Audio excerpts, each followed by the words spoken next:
Gostyngiadau ac esemptiadau.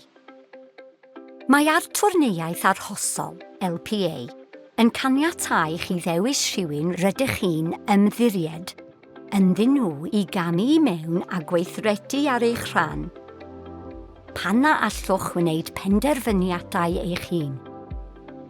Codir ffi gofrestru eich LPA. Fodd bynnag, fel y sawl sy'n gwneud yr LPA a elwir yr rhoddwr, efallai y byddwch chi'n gallu talu swm llai, neu ddim byd o gwbl. Os ydych chi'n ennill llai na 12,000 o bunnau y flwyddyn cyn tref, gallwch gael gostyngiad o 100%. Gelwir hyn yn ostyngiad. Os ydych chi'n derbyn rhai bydd daliadau prawf modd pan fyddwch chi'n gwneud cais, ni fydd yn rhaid i chi dalu unrhyw beth. Gelwir hyn yn esemptiad.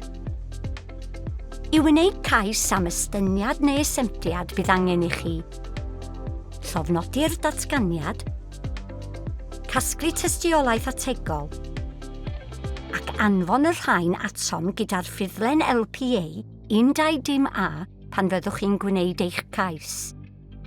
Chwiliwch am ostyngiad ac esemptiad ar gyf.uk a lawrlwythiwch y ffurflen LPA.